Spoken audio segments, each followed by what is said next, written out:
They called me the family failure for 15 years, until the day they stepped onto my private jet and realized I was a billionaire. Subscribe for more stories where the underestimated rise and the tables finally turn. The invitation to the annual Thompson family barbecue sat unopened on my marble kitchen counter, the bold red script catching the glow of the Arizona sunrise through my glass walls. After 15 years of silence, distance, and deliberate invisibility, it was all about to unravel. And not because I wanted it to. I glanced at my phone, rereading the headline that changed everything. Forbes 30 Under 40, Leah Thompson's virtual design empire, valued at $4.1 billion. The article drops tomorrow, 2 days before the reunion. So much for staying under the radar. Miss Thompson? My assistant's voice came through the intercom. Your brother Chris is on line 1. Again? Of course. He'd been calling ever since the media blast hit. I sighed and picked up. Hi, Chris. What the hell, Leah? He barked. I just got off the phone with CNBC. CNBC? They asked me how it feels to be the brother of a billionaire. You want to explain something to me? I stared out at the desert skyline from my Scottsdale penthouse. Guess you'll find out with everyone else. Cut the crap. His voice sharpened. You let us believe you were broke for years. Mom thought you were couch surfing. Worried, were they? I said, half laughing. You mean all those lectures about how I was throwing away my future? The sarcasm? The helpful suggestions to go work for Uncle Mark's insurance agency? They were just trying to help. No, they were trying to mold me. And you let them. Silence. Chris, the golden child. Harvard, MBA, joined Dad's accounting firm at 23. Never question anything. How long, Leah? He finally asked. I walked over to the balcony, watching one of my 3 Teslas pull into the driveway below. Remember when I moved into that rundown apartment near Tempe? Chris paused. Yeah, when you started that 3D art stuff. That was 15 years ago. He didn't say anything else. And he didn't have to. That's right, I said aloud to no one, smirking. Everyone thought I was insane for tossing aside a finance degree to play with graphics, as Dad used to say. But what none of you knew was that I'd already sold my first VR sculpture collection for $60,000. $60,000? Back then? Chris had sounded stunned earlier. Yup, and 6 months later I sold another batch for $200,000. By the time Dad was announcing over Christmas dinner that I was just figuring things out, I had already passed the $1 million mark. I could picture Chris now, eyes squinting doing the math. But you still borrowed money from Mom and Dad for rent. You drove that beat-up Civic until last year. I actually laughed. I never borrowed money, Chris. I asked them to invest. In me, in my company. They refused. Loudly. And that Civic? A choice. Just like this Scottsdale penthouse. And the Gulfstream G700 parked at a private hangar downtown. Private jet? He had whispered, voice cracking. How rich are you exactly? I could hear the disbelief cracking through his carefully composed tone. I thought back to all those dinners where I was the invisible one, the sweet but broke sibling. Our youngest Tessa used to theatrically cover the bill, sighing about how tough things must be for me. Forbes will print $7.2 billion, I'd said, but that's modest. The real figure is closer to 10. The sound Chris made was somewhere between a gasp and a small scream. I've got to jump into a board meeting, I'd added casually. See you at the reunion. Click. I turned toward the intercom. Samantha, is everything ready? Yes, Miss Thompson, she said. Jet is fueled. Rolls-Royce fleet is scheduled to pick up each family member. The venue has been secured, private island confirmed, and all NDAs are signed. Perfect. I picked up the reunion invitation again. For 15 years, I'd let them box me in. The weird one, the dreamer, the financial disappointment. But this time they'd see the real me. My phone buzzed. Tessa, OMG Leah, this Forbes thing, tell me it's a prank. What is going on? I smiled and left her on read. Funny how the quiet ones always surprise them. Tessa, who loved to brag about how she made it in corporate America while her artsy older sister was still finding herself.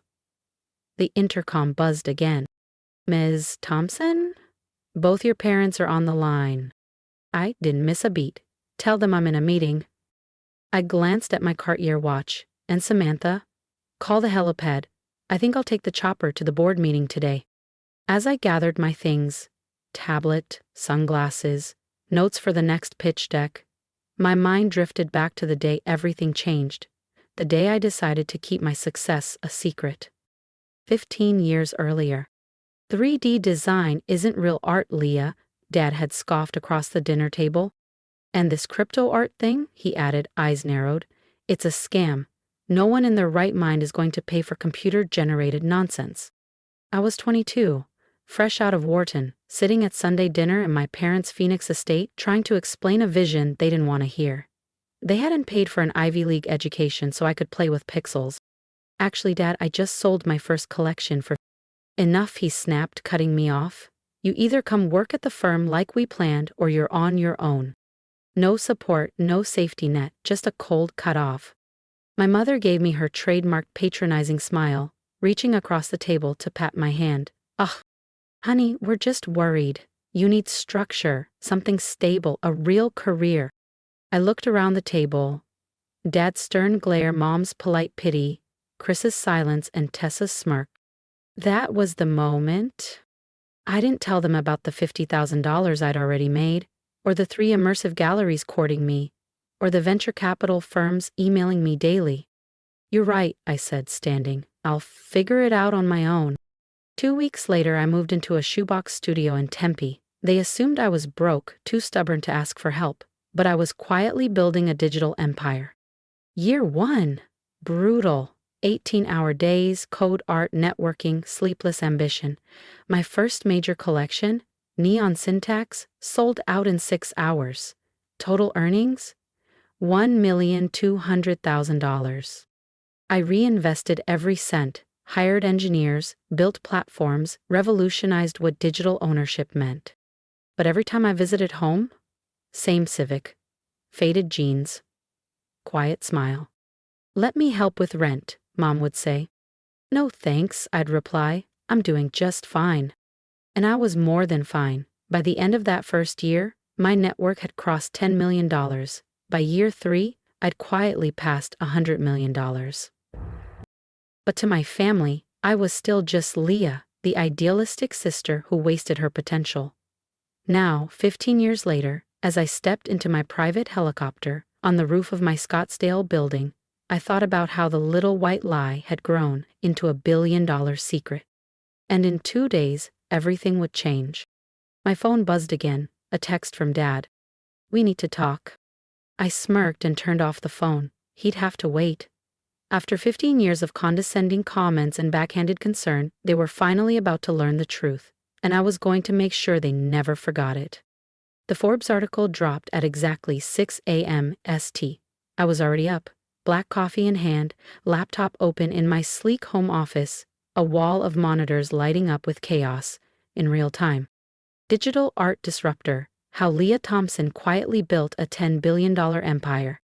Right under the headline, a photo I personally approved, me in front of my best-selling VR gallery, wearing a custom couture outfit worth more than Tessa's annual salary. The article didn't just reveal my wealth, it mapped out the empire I'd built in silence, the tech platforms, the partnerships, the auctions, the investors. My phone erupted. Tessa, wait, is this real? $10 B? Chris, I told you something was up yesterday. Mom, Leia, sweetheart, please call me. Dad, this has to be a mistake, a misprint. Aunt Layla, is our Leah the Leah Thompson? I muted the chat and checked my inbox. Dozens of interview requests, investment pitches, TED Talk invites. But one email stood out, from my dad's longtime business partner, Martin Delgado. Leah, I believe there may be strategic value in exploring synergies between Thompson Interactive and Delgado Capital. I understand your father may have had past reservations, but I assure you we're open to evolving. I actually laughed out loud. 3 years ago, I pitched them a collaboration. Martin looked me dead in the eye and said, "We don't gamble on internet gimmicks." My intercom buzzed. "Ms. Thompson, your mother is in the lobby. She's quite insistent.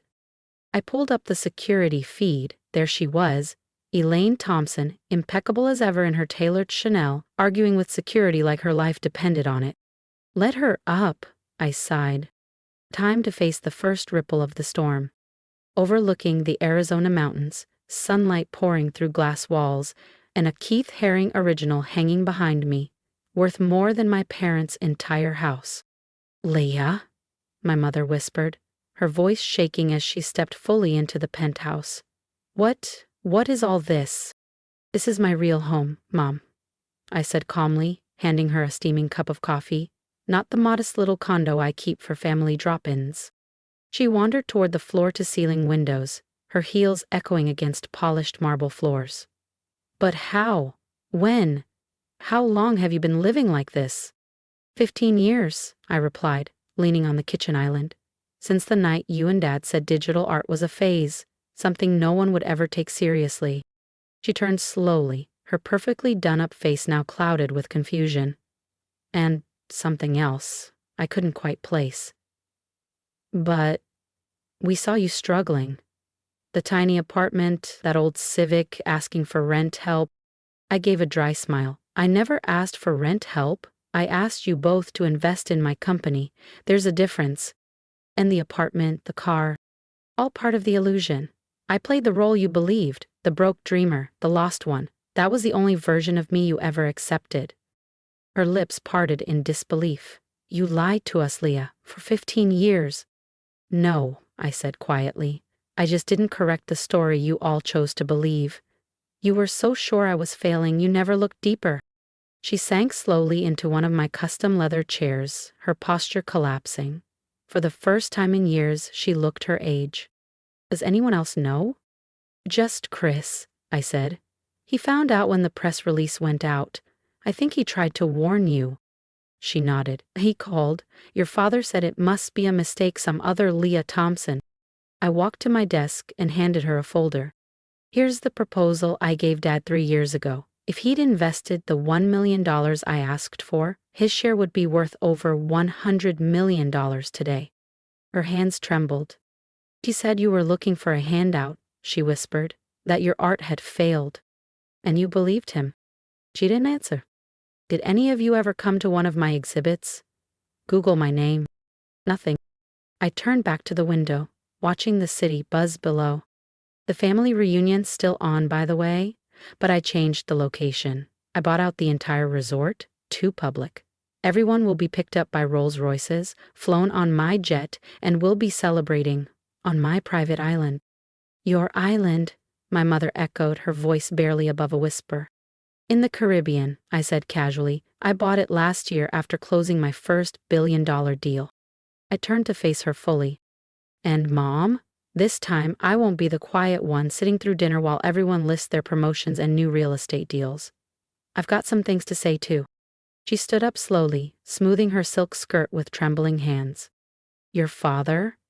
When he sees all of this? Her voice faltered. He'll have no choice but to admit it.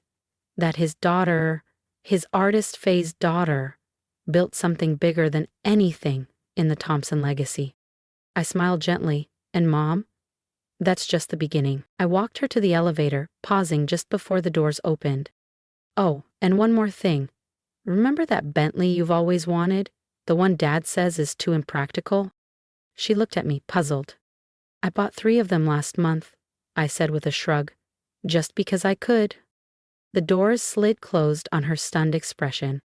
As soon as she was gone, I hit the intercom. Samantha, is everything in place for the reunion? Yes, Miss Thompson, she replied smoothly. Island staff are fully briefed.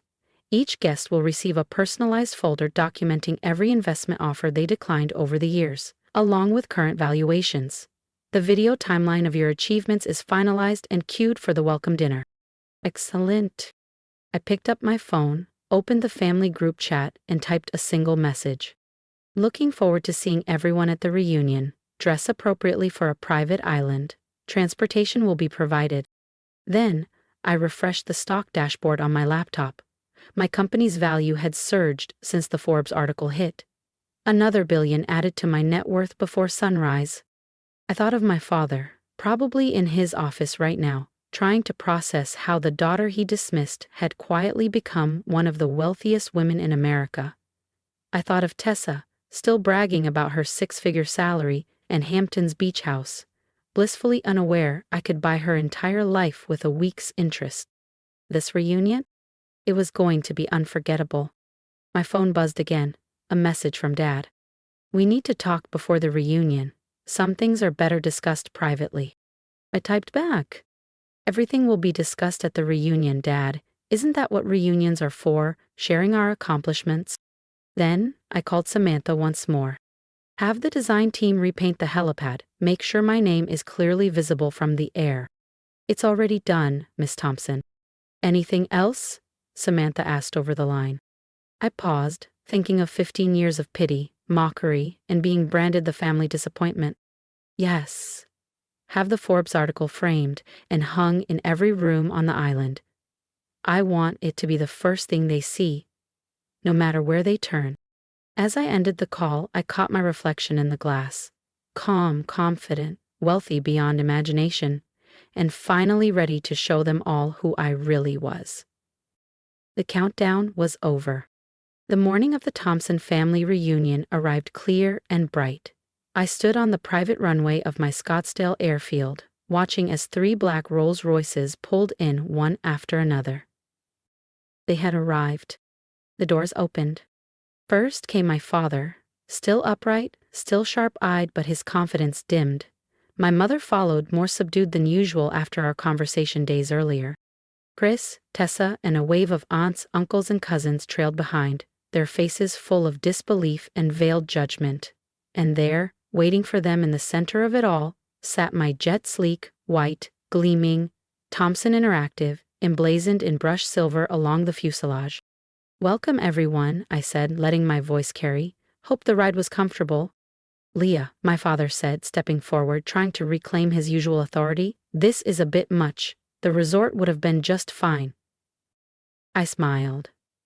"The resort was too public, Dad. This reunion needed to be more meaningful. On my island." "Your what?" Tessa muttered, clutching her Dior bag. "Of course, you have an island." As they boarded the jet, I watched their eyes shift, soaking in the gold-trimmed interior, the original artwork, the Dom Perignon in crystal flutes. "Is that a real Picasso?" Aunt Lila whispered. "Yes," I replied. "Picked it up last year." My father cleared his throat. "Leah, maybe we should talk." "We will, when we land. Until then, enjoy the champagne," I said, tilting my glass. "It costs more than your company made last quarter." He flinched. "Perfect." 2 hours later, we descended toward a glittering jewel in the ocean, my 300-acre private island, with a luxury resort nestled at its heart. Let the reunion begin.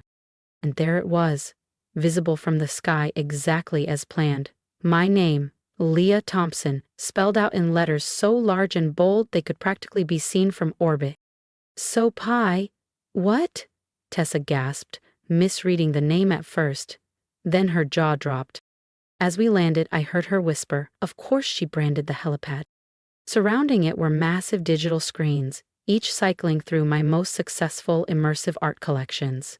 The sale prices were prominently displayed: $2.30 M, $6.70 M, $11.50 M. Each one a statement in itself. "Welcome to Thompson Island," I said, stepping onto the tarmac, "my own little slice of paradise." "Little?" Chris muttered, eyes wide. The resort complex that stood before them was a seamless blend of futuristic architecture and untouched Caribbean beauty. "Everyone's rooms are ready," I continued. "There's some reading material waiting in each suite. I suggest you review it before dinner." The reading material was customized.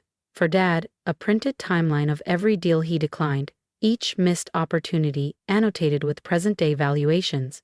For Tessa, a comparison of her entire annual salary versus what I earn in interest per day.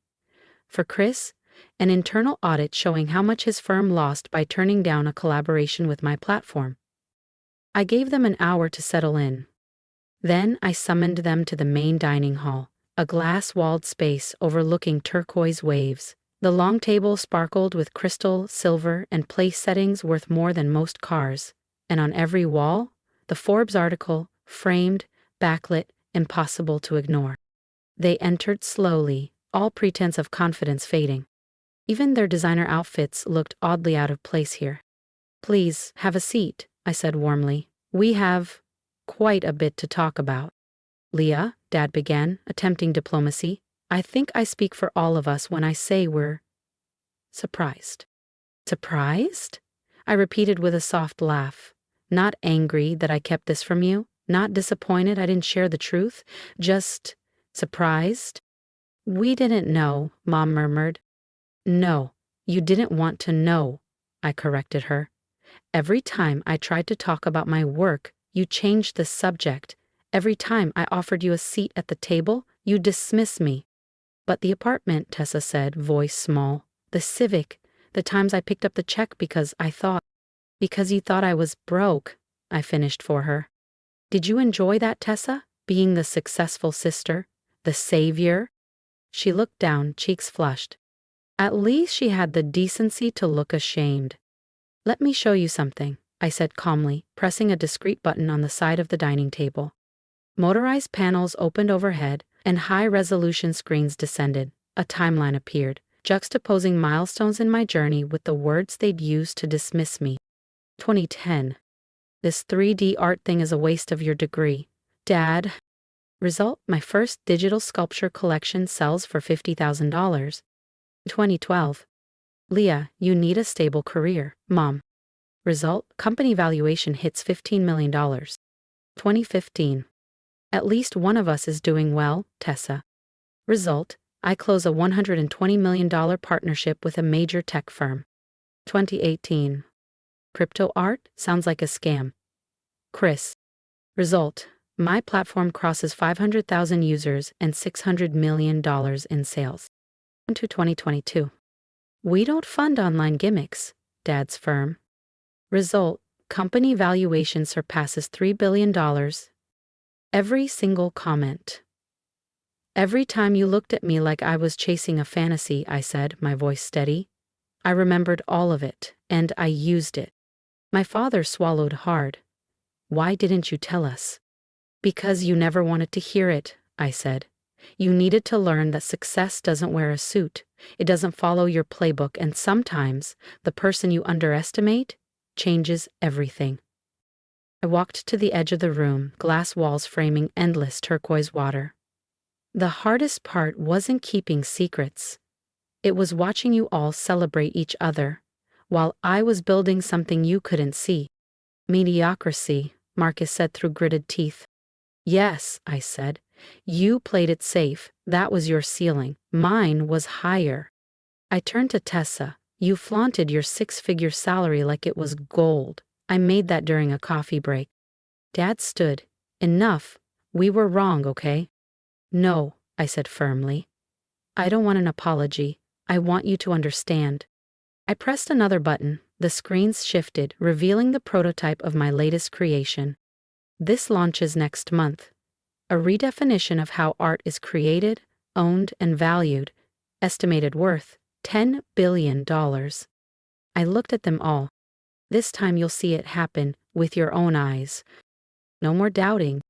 The room fell into a deep silence, the kind that only comes when illusions finally collapse.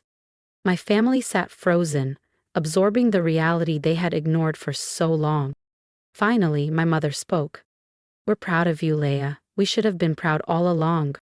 "Thank you, Mom," I said gently. "But I didn't do this for your pride. I did it because it was my dream, my vision." I looked around at the opulence they now couldn't deny. "And now it's my empire." "So what happens now?" Chris asked quietly. "Now?" I echoed, pouring myself a glass of wine. "Now we have dinner, as a family. But this time, we'll do it my way. No more pretending, no more hiding." I raised my glass. "To the truth." Finally. One by one they lifted their glasses. The shock hadn't fully worn off, but something was shifting. The rest of the evening passed in a haze of Michelin-level cuisine, aged wine, and hesitant but warming conversation. For the first time in 15 years, they weren't just seeing me, they were really seeing me. When they finally retired to their suites, I stayed behind, watching moonlight dance across the waves. Samantha appeared beside me, her voice soft. Was it worth it? I thought back to the timeline, their stunned expressions, the pride they never used to show. Yes, I said, but not for the reasons I thought. It wasn't about proving them wrong anymore, it was about finally being free, fully myself. I smiled, and tomorrow we show them the future. Their world of mutual funds, corporate ladders, and conservative choices was fading. The world I'd built, interactive, immersive, transformative, was just beginning. Later that night, I found a note slipped under my door. My father's handwriting. I was wrong, not just about your business, about everything. You didn't just succeed, you changed the game. I'm sorry I didn't see it sooner, Dad. I placed it in a frame beside the receipt from my first digital sale. $50,000, a reminder of where it began. The next morning, as my family gathered for breakfast, attitudes softened, curiosity blooming, I realized something profound. Success isn't just about proving others wrong. It's about proving yourself right. And sometimes the sweetest victory isn't loud. It's in quietly knowing you built something extraordinary. While the world was busy doubting you, my phone buzzed. Breaking, Thomson Interactive announces revolutionary new platform. The future had arrived, and this time, they'd be watching it unfold. No more hiding, no more pretending. Just success, on my terms. If you've heard my story, I want to hear from you. Leave a comment below. Tell me what you would do if you were in my shoes. Would you keep going, even when your family didn't believe in you? Would you stay silent? Or make the world listen when the time is right? Your support means more than you think. Share this video if you believe in second chances, in building something powerful even when no one is watching. And don't forget to subscribe, because this isn't just my story. It's for anyone who's ever been doubted, dismissed, or underestimated. And if you're chasing a dream right now, keep going. People may laugh, they may doubt you, they may call you crazy. Let them. Let their doubts fuel your drive. Build quietly, grow, and when the time comes, let the results speak for themselves. You don't owe anyone an explanation for your vision, but someday you owe it to yourself to prove you were right all along. Because success, it's not about shouting the loudest. It's about being undeniable. Now, tell me below, what dream are you unwilling to let go of?